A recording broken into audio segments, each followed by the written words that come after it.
Welcome to Unexpected Points. I am your host, Kevin Cole. Back at you again this week. We are in the dregs of the NFL season. I have an interesting episode, I think, ahead of us. It's going to be a bit of a deep dive, somewhat similar to what I did last week with Bill Belichick. Got some great feedback on that episode. In particular, I sent out a tweet thread from Michael Salfino about some ideas, some bigger picture ideas that he had about it, which I thought were extremely interesting. And I want to take some of that feedback, not that there was anything negative to it, but I think exploring some of those higher level macro ideas a bit more rather than getting weighed down in the minutia is probably a good way to go. So I'm going to try to do that a bit more with this episode. I also heard and got a little shout out from Jason Fitzgerald at his OTC podcast. Everyone should check that out. He had a great discussion on analytics this week at a conference he was at, some comments by Bill Polian. And the gist, for those who haven't listened to that podcast yet, of course, go and do to get really the details here. But the gist of what he was saying, which I thought was truly interesting, is that even for people like Polian, and I think Belichick falls into this category also, for people who will publicly, discount analytics, what they're really doing is they're discounting ideas from the outside. And even from the inside of these organizations, if we're talking about research departments that are siloed in a way from the larger coaching and football organizations, I think that is also viewed as somewhat being an outside voice even within the organization. And that's how a lot of teams view this. Because he was talking about how Polian talked with, I forget who it was, his sister or someone like that, to get good information on character and more of a psychological profile on players, and how he gathered this information, calculated out what that meant for their likelihood of success, and so on and so forth, which sounded a lot like analytics, right? But he is someone who publicly castigates things like analytics. So I think there's a bit of a disconnect there, and it's really getting people on the inside to buy in. And I'm going to talk a lot about that in this particular episode, because this episode is going to focus on the process. Now, obviously, that's something that goes along with Sam Hinkie and what they did with the 76ers. But the analog in the NFL is what the Cleveland Browns did in 2016 with my man, Sashi Brown. As you can see, if you're watching this on YouTube, I have Sashi here in the background looking over my shoulder at all times. And there was quite an up and down for what happened with the Browns. And I think there's a lot of misinformation, maybe misremembered things about not only how well the drafts went. I think that's the big thing that everyone's going to point out at, is the fact that the drafts did not go well, that the trading down was a mistake, and that the way to build that team, it was really a multi-year tanking, quote unquote, tanking effort. And I think those are all mistaken. Some more than others, some in degree as opposed to just direction. But I think those are all mistaken. I'm going to walk through a lot of that stuff, talk about not only this applies with the Browns, I think it applies a lot with what the Dolphins did in 2018 also. And also say this is not, a one-size-fits-only formula. And so the first thing I think I got to discuss, and that goes into this one-size-fits-only formula that people will say is analytics equals tanking. Analytics equals trading back and getting 100 seventh round picks and then doing something with it. And of course, that isn't true, right?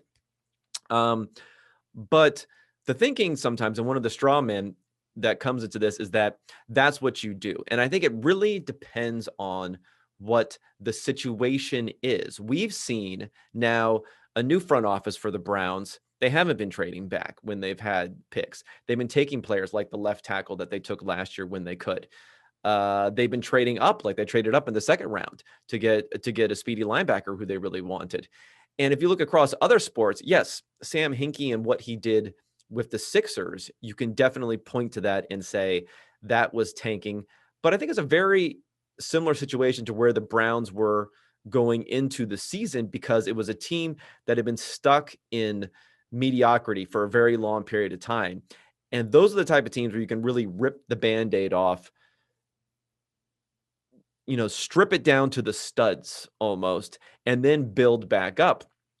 Whereas, Daryl Morey, who was a mentor to Sam Hinkie in the NBA, when he was with the Rockets, he came in, he didn't do that stuff because he had Yao Ming, he had Tracy McGrady, he had some other players there, and he worked around with the pieces they had, built, trying to extend that window because he had the superstar talent, made the trade for James Harden to bring him in.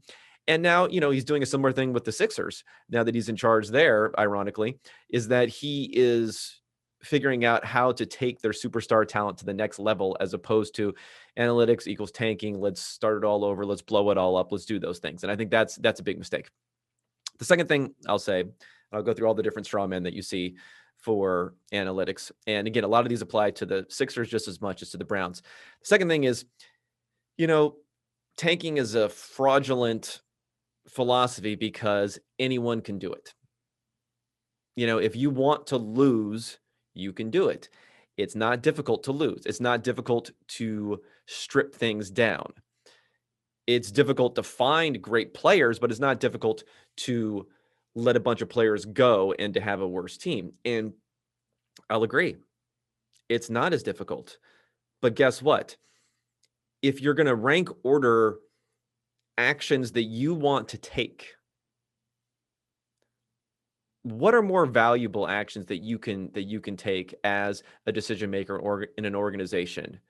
You want to have, number one, high impact, right? You want to take actions that are going to be very valuable, but you would also want actions where the action will lead to a result more easily, that it is easy to do. Like, why wouldn't you want that? That somehow people discount the fact and they say, oh, well, if you rebuild, it's something that anyone can do, so therefore it's not valuable. But guess what? We want things anyone can do.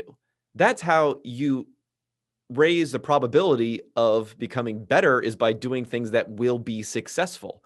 Now, if your philosophy is instead, the real way to do it is to, be like the Golden State Warriors and draft a whole bunch of players who were not ranked that highly and hit on all those draft picks, and then that's the way you win. Well, guess what? You have in the NFL 32 teams trying to do that. In the NBA, you have 30 teams trying to do that.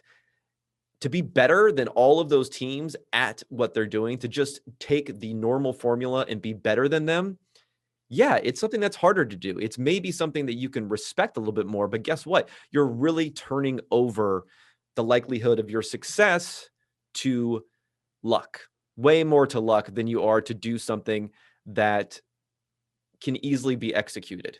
So yeah, anyone can do it. And that's because you're lowering the luck factor. And that's what you want to do. Lower the luck factor, increase the value factor. So I don't take that. The other straw man that I want to hit right off the top is there's more than one way to win. I think that's a big one that comes into play with the Sixers in particular, because you have people say, oh, well, look at these other teams. Like I mentioned the Warriors before, they figured out how to win. San Antonio Spurs figured out how to win with not doing that. The Toronto Raptors figured out how to win a different way. And then within the NFL, it's also true, a little bit more dependent upon the quarterback and getting the right quarterback. But other teams other teams don't have to go through a real strip it all the way down, rebuild, like we saw with the Browns and like we saw with the Dolphins. And again, that's true. You can do it other ways. No one's denying the fact that you can do it other ways. And when you're taking an unconventional philosophy, if you're the Browns and let's say in 2016, you do what you did, you're really one of 32 teams that is fully embracing it and going forward there. So when you say, oh, well, you're more likely to win if you're not taking this philosophy. Look at all these Super Bowl champions that are not using that philosophy. Well, of course, you're more likely to win. You have 31 teams that are not doing this philosophy versus one that is doing that philosophy. Just as a base rate, you'd be 31 times more likely to be successful, all else being equal, than the one team would be likely to be successful. Same thing with the 76ers. A lot of people saying, oh, you have to win a championship, you have to win a championship. That's fine. If you want to place that as the ultimate goal, and I think that's where people want to get to. But being a dominant team, being a team that was the number one seed in the Eastern Conference, I think that is attaining a goal. And again, you don't have to be better than every other team. If you're just going to be pointed out as the one example, one team chosen at random is never going to have a better chance of winning a title than the rest of the league combined. So that's an unfair comparison. And again, you're not trying to win every championship. You're just trying to give yourself a better chance in that base rate. And that base rate for winning a championship in a 32-team league or a 30-team league is very, very low. Now to get specifically into football stuff here. There's a complaint, and I think this is fairly valid, and it came out mostly during the Dolphins 2018 run. I think Dominique Foxworth, who I respect a lot, he really harped on this, and that was the fact that you're damaging the careers and the potential earnings of the players who remain on your team by going through this awful season because their tape's going to look bad. Most of those players won't be back and won't be on the roster by the time things turn around, and you could be hurting their potential going somewhere else. I think all of those things are true, but I also think there is a little bit of the flip side to it. I mean, number one, I think these turnarounds are a little bit faster than what, especially in the NFL, than what people suspect. I think really teams have really only attempted a 1-year downgrade. And I know that's weird to say that with the fact that the Browns in their second year of this rebuild went 0-16, but I'll talk about why the evidence doesn't really point to them trying to do that in 2017. So I think that's a little bit of a mistake. We're talking about one season. And number two, when you are letting players go, now whether it's with the Browns, and we had, and I'll talk about this again, Alex Mack, Mitchell Schwartz, who they let go, and some other players. Hey, Alex Mack got to go to the Atlanta Falcons and play in a Super Bowl. Mitchell Schwartz got to win the Super Bowl and play somewhere else. So you're also giving these players probably a better window. You're giving some players, now they're not the higher end players, don't get me wrong, but you're giving some players a window into higher end outcomes that they weren't going to have living through this rebuild. I mean, those two players are very, very old at this point now that the Browns are coming around. So I think that's not being considered. And what's also not being considered is by just freeing up things, you are also giving some players a chance to play who would never be playing on another team that hadn't really stripped things down as far as they had. But you really need a coach to keep things together. And I think that's where it can differentiate the Browns and the Miami Dolphins. Okay, so I think those are the big straw men to throw out there. I also have some other things about picks and the right players. I think this is an important thing, is it doesn't matter how many picks you have if you don't pick the right players, obviously. But there's one of these tautologies here where you're just going to say, yeah, we all know that's true, but you know what helps you pick the right players is having more picks. Yeah, with the same skill level for a particular draft evaluator and for a whole department of personnel making those drafts, guess what's going to help you hit more players? It's having more picks. So I think that's just a silly thing. And it's really just meant to say that people like Sashi Brown were not good evaluators and that's why they failed, when in reality, there's a whole room full of scouts and others who were helping with these evaluations. So to just put it on one player, I think one person is a bit of a misnomer, and that's a silly thing. Okay, so let's start off maybe historically here. For those who don't remember, I'm going to go back to 2016. So Sashi Brown was already with the organization was already with the Browns. He was elevated not to GM. So he was elevated to executive VP of football operations. He brought in Paul DePodesta, and that is where the association with analytics really became a thing. Now, for those who don't know, Paul DePodesta had a history in baseball analytics. Although he was a football player when he went to Harvard, he was a wide receiver, and he did have a short stint doing some work in the CFL on some of the management side. But he was known for baseball. He was characterized by in Moneyball as by Jonah Hill, which is always funny because Jonah Hill really embodied the nerd in that sort of role, whereas Paul DePodesta is actually, like I said, he was a wide receiver. He is kind of more of an athlete himself. So he's really the guy that was associated with the turnaround, with the with the A's. He also worked with the Los Angeles Dodgers, and then he also worked with the Mets before coming over to the Browns. So he's making that transition in. Now, most decision makers will tell you, and all models have been done on decision making, is you want to have good decision makers in the organization more so than the most knowledgeable people about that particular sport. And I think DePodesta really fit that mold, though he was knowledgeable, as I mentioned, from having played football in the past.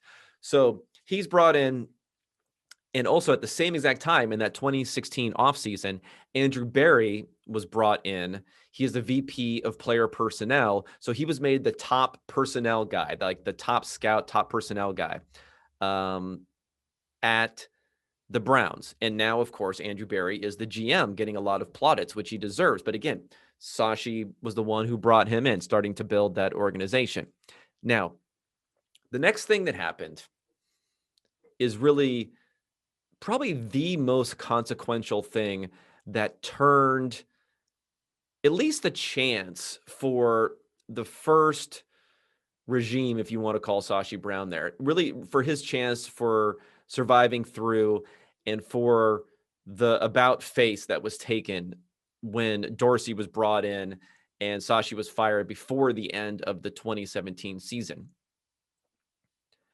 So the most consequential thing was the hiring of Hue Jackson. I think there have been many interviews with Andrew Berry, and when he talks about it, he will say specifically this whole alignment thing, alignment. And he hasn't said straight out that it was a problem with Hue Jackson in the past, but he has said that that's a big difference from when he was here the first time, because they didn't have alignment. Now he didn't specifically say head coach alignment either. So again, I don't want to put words into his mouth for trashing anyone, but I think it was pretty obvious that they did not have that with Hue Jackson. And it's not just a matter of a misread that they brought in Hue Jackson thinking he was the right guy and they misread him and things didn't go well for that reason. The reality is that it's been reported, and I'm going to assume this is true, but of course we should take everything with a grain of salt and not be overconfident. It's never been refuted in any way. It was reported by Seth Wickersham when he wrote an article about the Browns a couple off seasons ago after their troubles in 2019. It was reported that he meaning Sashi Brown and Paul DePodesta and that wing of the front office did not have Hue Jackson as their top choice.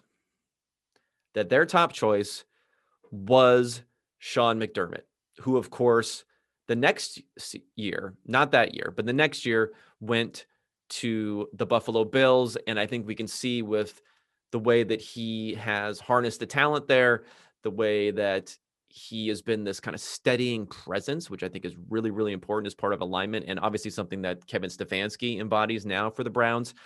I think it's fair to say he's a good coach. Sean McDermott is a good coach. So Sean McDermott is the guy who if you want to say the analytics guys, but whatever, that wing of the front office wanted, and that Hue Jackson was the guy that Jimmy Haslam and Dee Haslam, the owners, wanted. So who ended up being the coach? Hue Jackson, of course.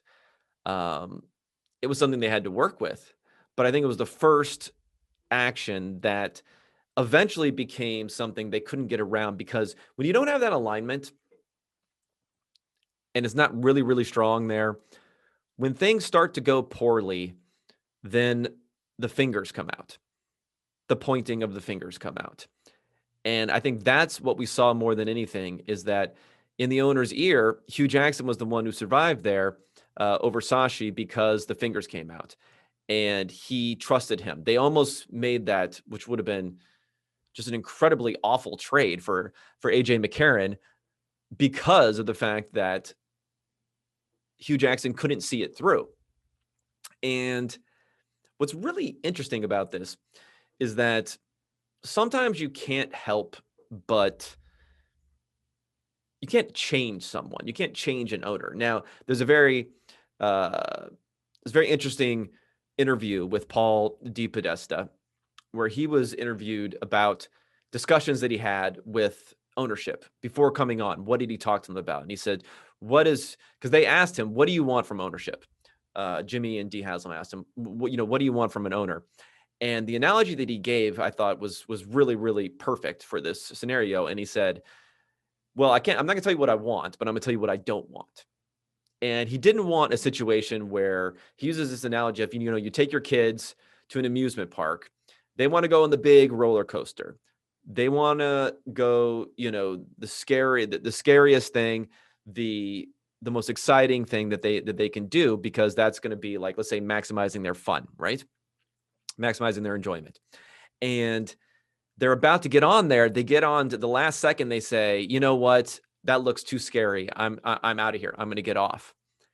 And he says that's what a lot of owners do. That's what happens to a lot of owners. They say, hey, we want Moneyball. We want the disciplined approach to what we're doing.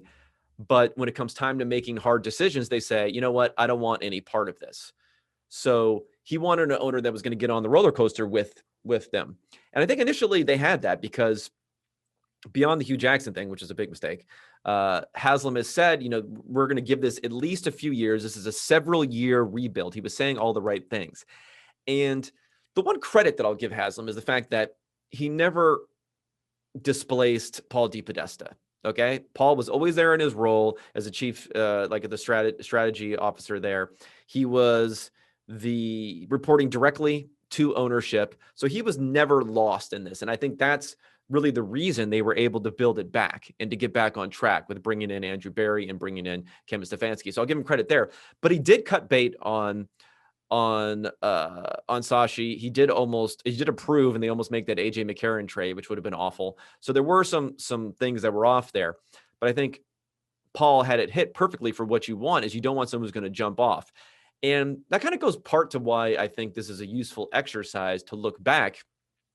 And we don't want to be results-based in what we do. We want to be process-based. But I do think the more time that passes, you can actually, a lot of the time, get a better view of the process, because the ups and downs and the emotion of what's going on in the moment can really color everything that we do. And I mean, I can remember that 2017 season, which eventually led to Sashi being let go. I mean, even from the outside, I was feeling pain seeing what was going on there, seeing Carson Wentz play like an MVP, seeing Deshaun Watson also kind of play at an MVP level before he got injured that season, seeing the team lose over and over again, even close games that they were losing, that they should have been winning some of these games over and over again. When those things are happening, when players are getting cut who now eventually are actually on NFL teams and look a lot better than they thought they were, and they look really bad for drafts. When those things are happening in the moment, and in the NFL where everything is a microscope in that week by week basis, it's really, really difficult to get a sound, rational evaluation. I feel like we can do that a little bit more now as part of this exercise and not get caught up in it as much.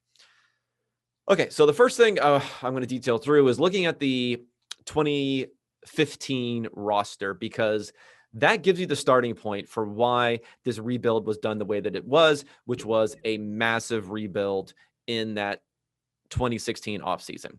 So the team was 3-13 in 2015. Okay. And if you go back and you say, okay, well, let's look at going back even further, right? Let's go back to the Browns franchise page here. I'm going to look to get the information. And so they were 3-13. They were 7-9 the year before that.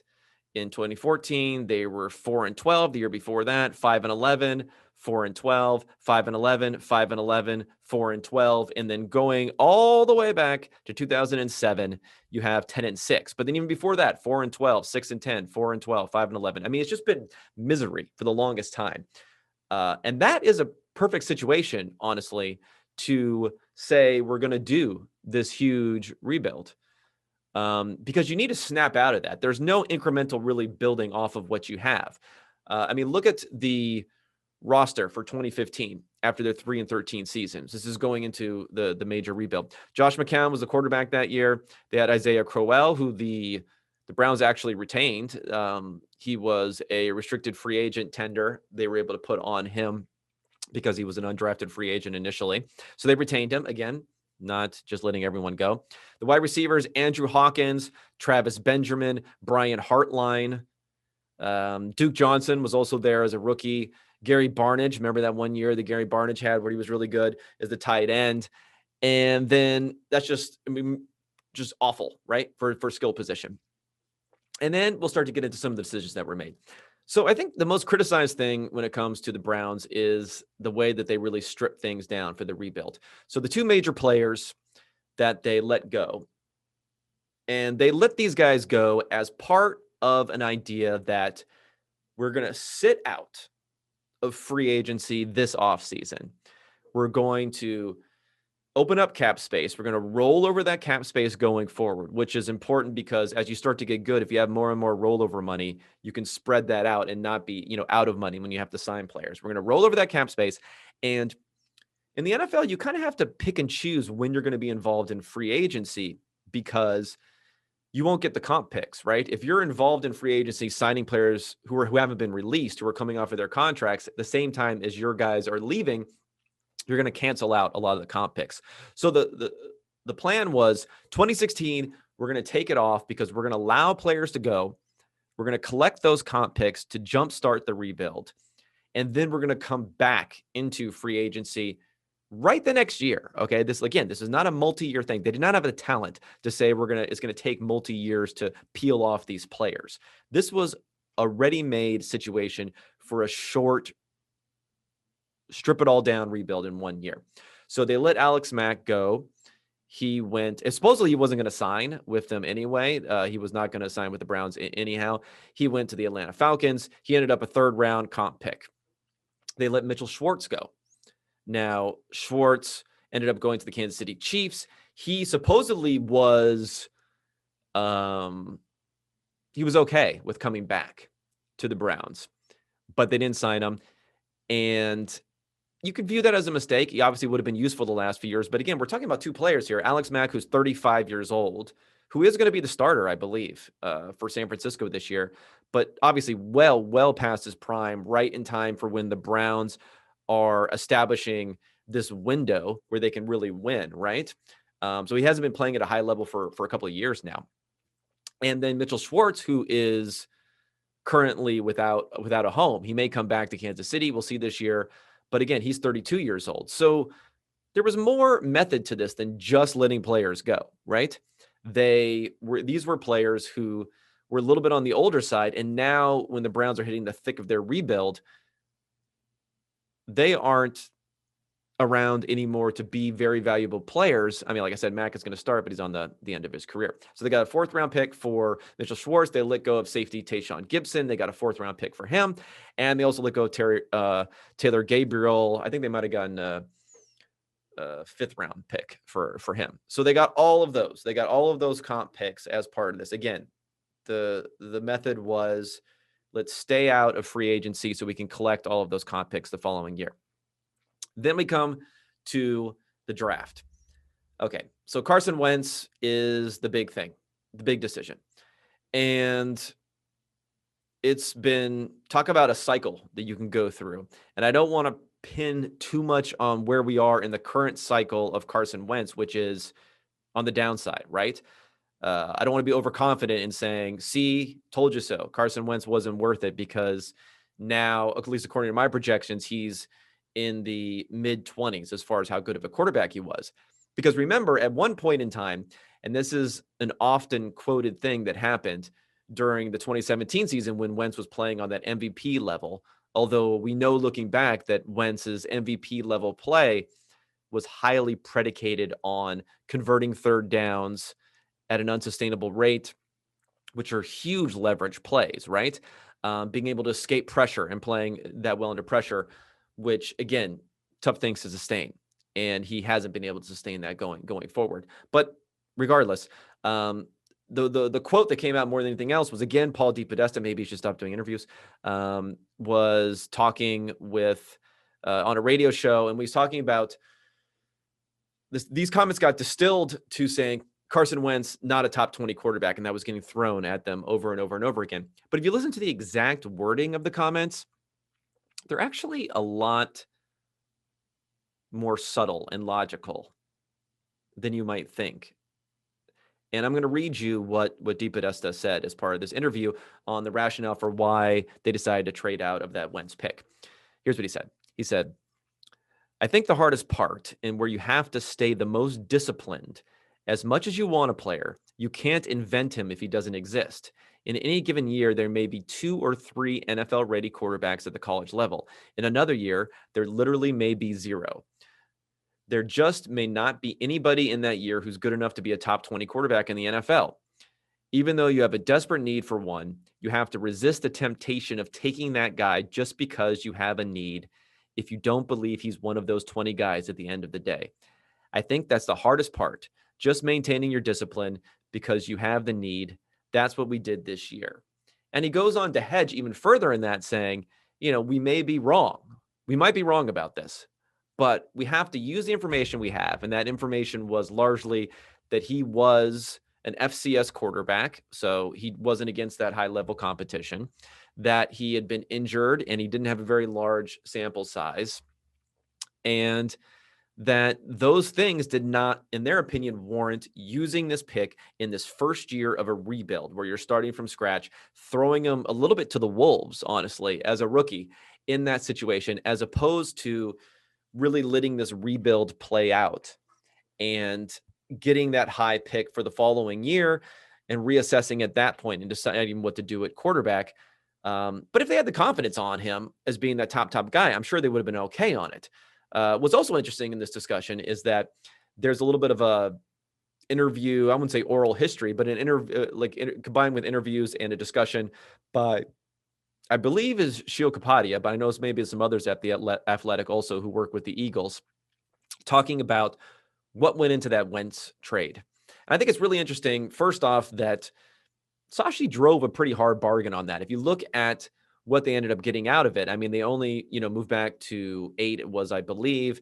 They got an extra first and second in the following year. They got additional picks also on top of that in later rounds. So they got a lot for that pick. They drove a hard bargain. And there was this back and forth where Roseman said, no, we were not going to give that to you. Sashi said, fine, we just won't do the deal. And then Roseman had to go to ownership, had to go to Jeff Lurie and get that and say, you know what, we even after saying we're not going to do that, come back and say, you know what, we are going to do that. We are actually going to make this deal, and met the price that Sashi wanted. So it wasn't like they were just giving away the pick, number one. Number two, when it comes down to the history of what happened here, and what Roseman said as part of this article, he had this weird rationale for Carson Wentz. And he said that because he was this unique prospect, because he was a prospect where they didn't have the information that they would normally have on a prospect, they didn't have an FCS top school guy with a long history. Because they didn't have this, there was more uncertainty, and therefore we could not rule him out. And that was why they wanted him, which is kind of a weird way of phrasing it. It's kind of taking this uncertainty, which you think would be a bad thing because of the downside, but instead saying, hey, that uncertainty applies to both directions, and we can't rule him out as not having the upside because of that uncertainty. So I'm not quite sure. I'm not sure if Roseman's explanation is actually correct there, or if that's good thinking, but he was saying, our analytics guys couldn't give him a thumbs down, basically. So therefore, that's why we wanted him. And I think there was some desperation there from where they were in the cycle. They had a lot of great players. They needed to move up, and they needed that piece to move forward for the Eagles, and when it happened. So the trade goes down, and because of that, you are, in the short term, your prospects get worse, right? You're trading for future picks if you're the Browns. So by definition, you're moving capital into the future. You're moving wins into the future. You're moving them out of the 2017 season that's coming up, and you're moving them into the future because you were trading down not only once, but twice. Again, if you want to see how optically, how bad this Wentz trade looked in 2017, not only did they trade out of Carson Wentz, who looked like an MVP, they traded with Tennessee the next pick, who traded back up after trading out of one. They traded with Tennessee, the next pick, who took why am I blanking on this right now? Who took current right tackle for the Browns. I don't know why I'm messing this up here. I just totally froze. Took current right tackle for the Browns. Why is this not working? Still not coming to me. Jack Conklin, of course. So they who took Jack Conklin there. Conklin ended up being a first-team All-Pro as a rookie. That probably was overplayed, right?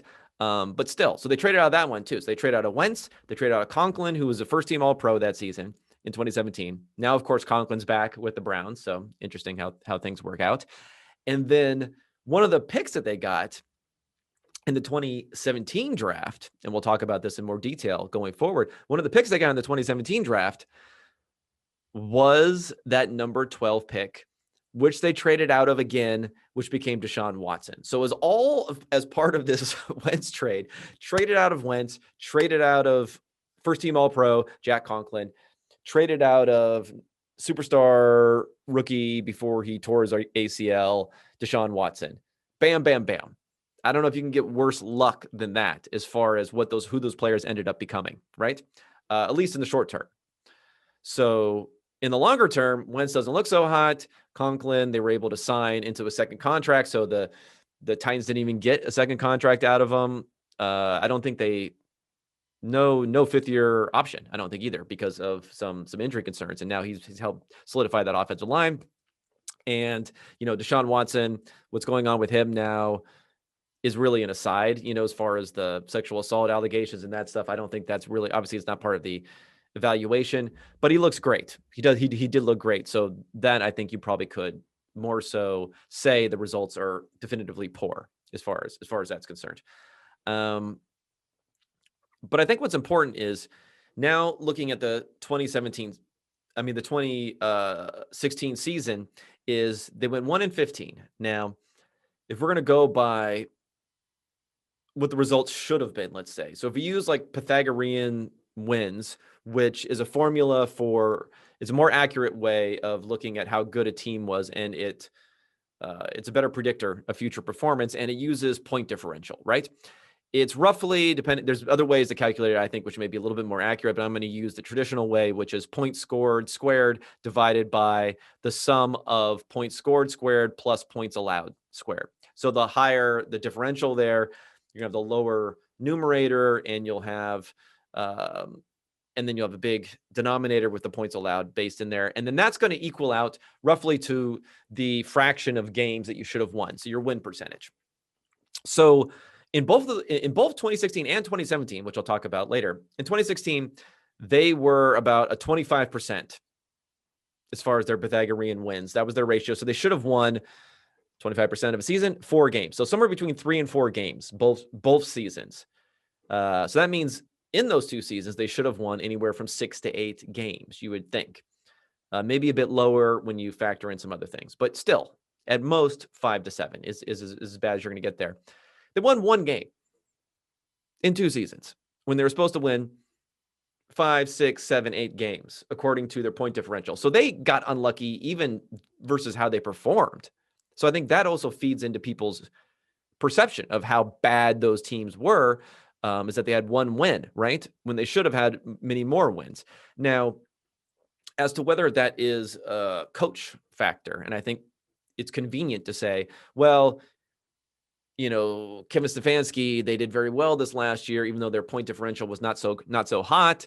And it's because of Kevin Stefanski. And then before, when Hue Jackson was there, they did poorly, and that's a Hue Jackson problem. Now, there might be something to that on a long enough timeline, a long enough sample, that coaches know how to eke out victories. But, if we would have, you could have used the argument that Adam Gase was a great coach before he came to the Jets because they were eking out all these victories. They had awful point differential versus their wins when he was in Miami, and they were going to the playoffs, even though the team stunk or was a mediocre team.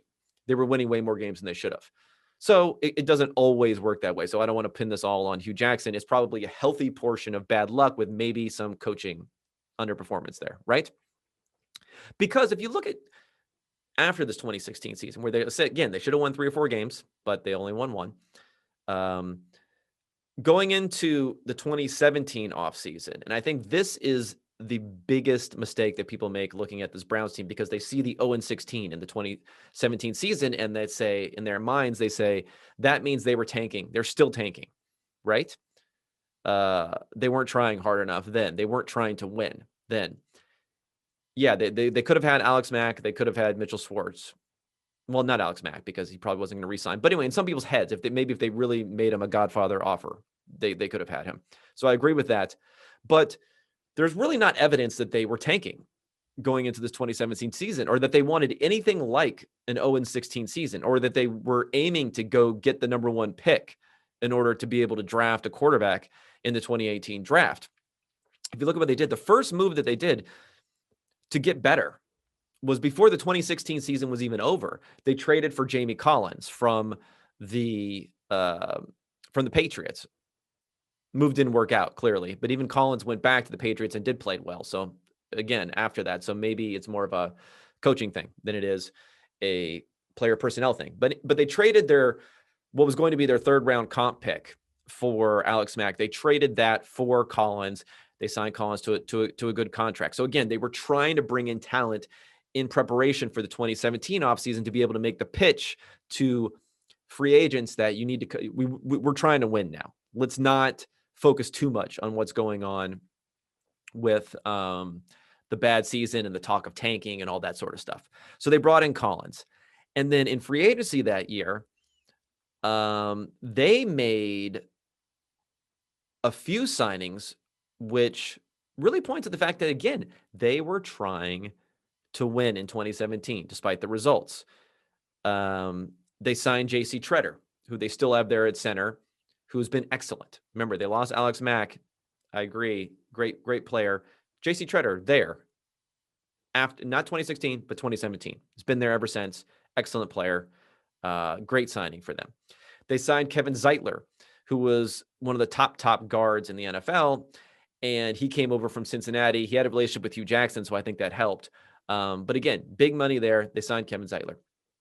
And he eventually ended up being the trade for Olivier Vernon.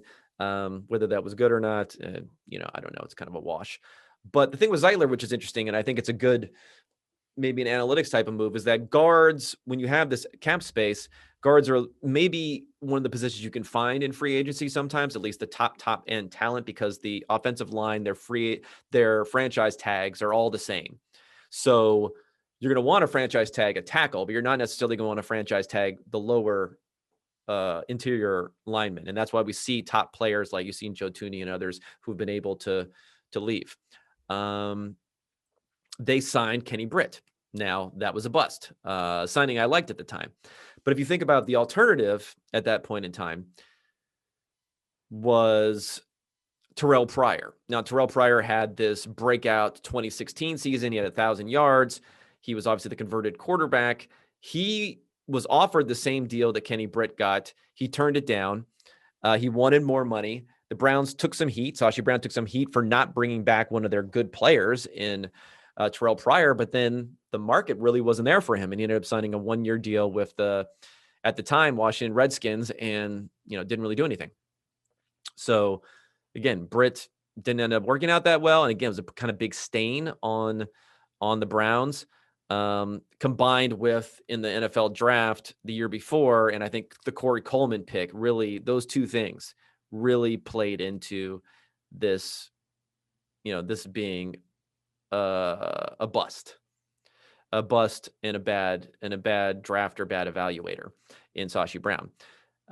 Again, in this season leading up to 2017, they extended Joel Bitonio, 6-year extension. He's been rock solid, been great ever since. So they did all of those things. They tried to sign Tony Jefferson, who was a free safety for the Cardinals, former UDFA. Supposedly they offered him more money than he took with the Ravens, but he went to the Ravens. So, they're trying to make moves. They're trying to make all these moves. And they had some young players. Now, I know if we look back at the 2016 draft, It was really castigated at the time, but it doesn't look as bad when we look back on some of these guys because, again, like I said, they traded capital into the future. Corey Coleman, obvious bust. Now, a lot of people like Corey Coleman, so I don't think you can necessarily say that that was such a huge mistake. The second pick, Emmanuel Ogbah, at the top of the second round, he was someone who was eventually traded for Eric Murray, who knows another safety. Again, this is a Dorsey situation where Dorsey came in and kind of got rid of these guys. So they got rid of Ogbah, but guess what? He's making $5-7 million a year now for the Miami Dolphins. He had 10 sacks last year. So he is an NFL player. I think if we were looking back on this team in 2017, we would have said he was not really an NFL player. He is. Carl Nassib. We all know about Carl Nassib, at least a little bit more in front of mind now, because of the fact that he came out as being gay, the first openly gay player who's going to be active this season. He signed a big deal with the Raiders not that long ago. He was just straight cut in order to make room to bring players in off of the waiver that were on the waivers from other teams, which is really a strange move by Dorsey. But again, they don't really count these guys. Sean Coleman, he was the third round. He's still on the 49ers, but, swing tackle at best. He unfortunately missed the entire 2019 season with injury and then opted out of 2020. Cody Kessler, that was a miss. Now, that's a pretty big miss. If you think about if that was really the guy they wanted, they must have really been going for accuracy there, and that didn't work. Joe Schobert, he made a Pro Bowl. He signed a huge contract, probably a mistake, with the Jaguars for about $50 million over 5 years. So that was a big downer. And then, but again, we're already in the fourth round here. So they had a lot of like fourth, fifth, sixth round picks, seventh round picks that didn't end up working out. But again, they're fourth, fifth, sixth round picks. They also had Rashard Higgins, though, in that draft in the fifth round, who was still on the team. So they got, a handful of NFL players who are still on rosters. If you look at Ogbah, Nassib, and Schobert and Higgins, all these guys are still productive. So that's 4 players that they got who are still productive and on NFL rosters. But in the 2017-ish sort of range, it didn't look so hot for what they were trying to do there. So again, the 2017 season, they should have won 3 or 4 games. Didn't end up happening. And then they get to the draft, and we're already looking at, they traded back out of the Watson pick, but they made 3 first-round picks. They weren't trading back a lot. They got Njoku. They got Jabril Peppers, who has come around a bit. Again, another NFL-caliber player, a big part of the Odell Beckham Jr. trade, because he was viewed, according to Dave Gettleman, as being like another first-round pick. Myles Garrett was great.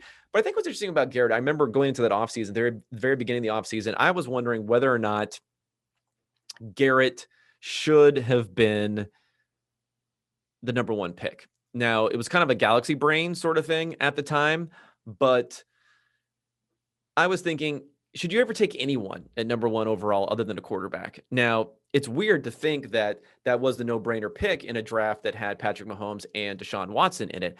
I was into Watson at the beginning of the offseason, not knowing as much about Mahomes. By the end of the offseason, I had Mahomes as being my number 1 quarterback. Props to me. And I think that the Browns were going to take Mahomes at 12, and that's why they didn't like Watson as much, and they traded out. Supposedly the Bills thought that Mahomes might be available after trading out of 10. They didn't realize that the Chiefs were coming up to get Mahomes there. So that's not maybe the craziest notion that at 12 that they were going to get him there, and they didn't think they had to trade up to get him. So I think those are legitimate gripes there, is that those are mistakes that they made, not going up and getting the quarterback that they wanted when they supposedly had some interest in Patrick Mahomes there. But if you look at the rest of the draft, Njoku, not so hot as a pick there. And you go further down, Deshaun Kaiser, I thought that was okay at the time to get him in the middle of the second round, as opposed to paying up for Watson and Mahomes. Obviously, that did not prove out to be the case. Larry Ogunjobi, he's no longer on the Browns, but he is, again, another NFL player. He has signed a contract.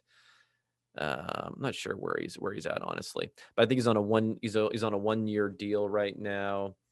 Let me look it up real fast. He is on a 1-year deal with the Cincinnati Bengals. So again, another at least NFL player there.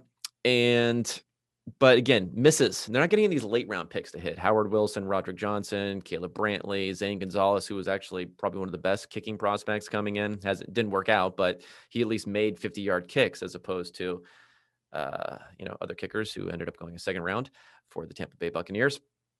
So altogether, I think when we get a look back on this, it probably wasn't as bad as we think. And the philosophy that's being at play here, and I think this is the overarching sort of stuff that I should discuss more, is you're not taking any running backs. They already had Duke Johnson. They were willing to pay for Isaiah Crowell to stick around initially. And I think that's what kind of the way to do it. If you can pay $2-3 million to someone to stick around rather than use a draft pick for another running back, that sounds great. And I think we see when Dorsey took over, he took over in the year where the Browns had the most draft capital you could ever possibly want. They had a lot of insurance, you could say. And I'm going to seamlessly transition here to talking about insurance for our sponsor, and that is Western and Southern. In these uncertain times, life is full of questions like when should we start talking about life insurance? But however difficult these questions may be, Western and Southern can help you answer them. Backed by over 130 years of experience, together we can look ahead and leave the unknown behind. Western and Southern Financial Group, life insurance, retirement, and investments, compensated endorser, products issued by member companies of Western and Southern Financial Group, Cincinnati, Ohio. So he had, let's think about this. They had the number 1 pick, number 4 pick, the number 33 pick, the number 35 pick. They had 2 picks in the 3rd round. Also, they had all these picks. Actually, no, wait, they had another second round pick, the last pick of the 2nd round, which was around from the Carson Wentz trade. So they had all these picks, but now Dorsey was there. So we know what happened, and that is Baker Mayfield at 1. That is Denzel Ward at 4. That is Nick Chubb at 35, but then before that, Austin Corbett, who they ended up trading away for basically nothing at 33. I want to talk about those picks. And I have some quote unquote sources at the Browns who I spoke with about, what would Sashi have done in this situation? And I'm not going to say who the sources are, but I will clarify that it's not Dave Giuliani who was on the podcast. So it's not even an analytics person there. So I asked them because I was doing some theorizing about what happened with that draft and why, and what Sashi would have done, or the old front office would have done with Baker Mayfield. I guess Baker Mayfield would have been taken at 1. Maybe they would have traded out of 4. They wouldn't have taken Nick Chubb, things like that. And I think I was generally right, at least according to what this somewhat high level player personnel person had told me. And what I heard about this was that I'm going to quote here from what I heard here, was definitely still take Baker no matter who the GM is. So whether it was Sashi or not, and Ward as well. Don't take Corbett or Nick Chubb. So Nick Chubb actually looks pretty good so far, but don't take a running back for the 35th overall pick. I think is pretty obvious. And that wasted pick on Corbett looks like that would have been a good move there too.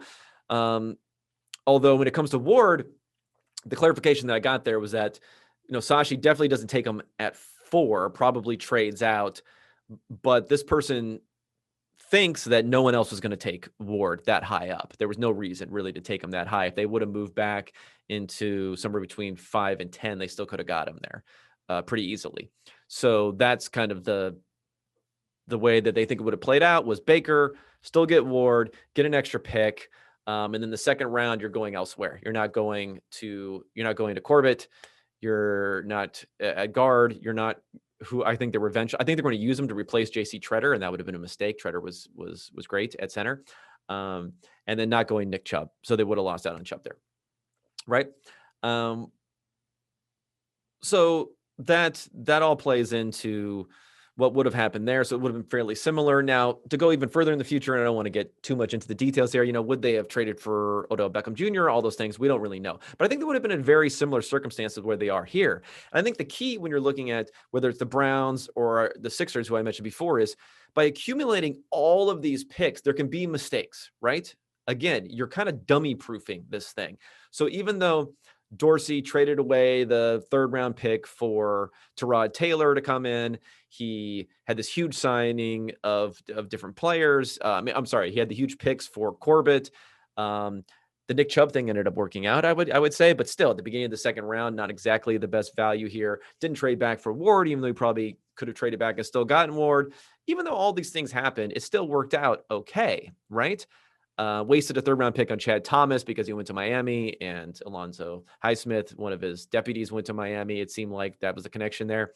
So again, you can do all these things and still end up being okay. And then the key though is that Andrew Berry is back in there. Kevin Stefanski, who Paul DePodesta, again, wanted to hire. It's been reported he wanted to hire the year before and not go with Freddie Kitchens, which ended up being a disaster.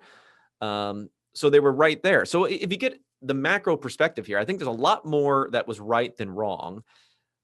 But it really fell into this NFL environment where you're only looking at what's the next thing?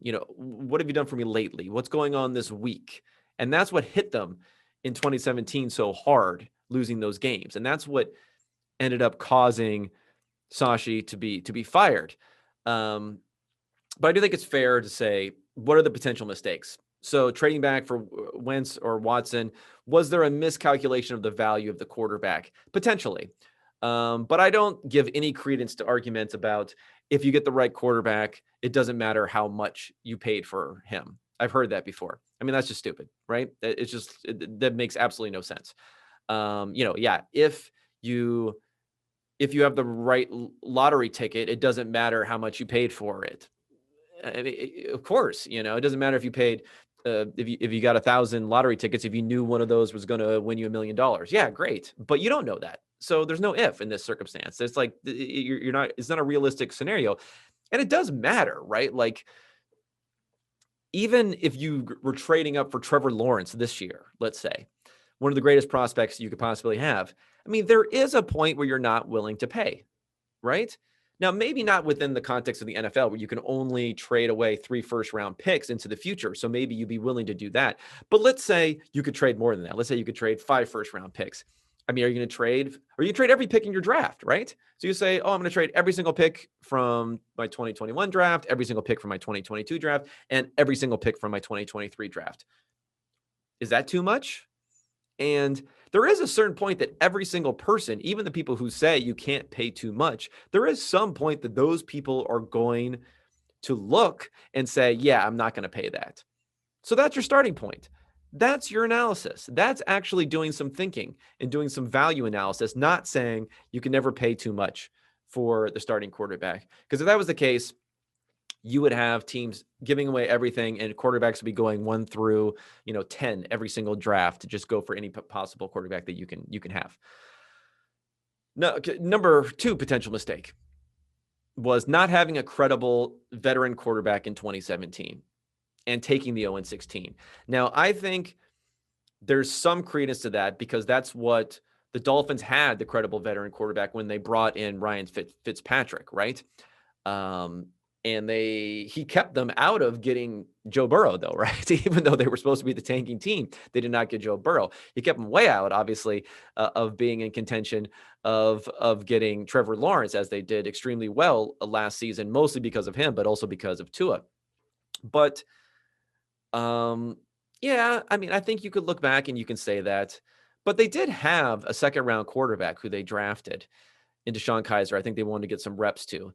And they did have Brock Osweiler, who wouldn't have been great, who would have been a disaster probably, but they did bring him in. They could have kept him around. They could have gone for someone else. So I agree that they could have, but would it have been better in a vacuum to say we're going to give this mediocre quarterback the run rather than giving our second-round pick DeShone Kizer the play? I mean, they got like historically bad play out of DeShone Kizer. So even in a vacuum, you would assume someone who could run the ball like him would have done better. And even despite that, they were winning. The score differential in these games was close enough that they should have won a few games. So I think it's something you can say was a mistake, but I wouldn't say it's a definitive mistake. And maybe even for the Miami Dolphins, looking back, maybe having Ryan Fitzpatrick there wasn't the greatest thing because it took them out of contention of getting Joe Burrow, and instead they got Tua Tagovailoa.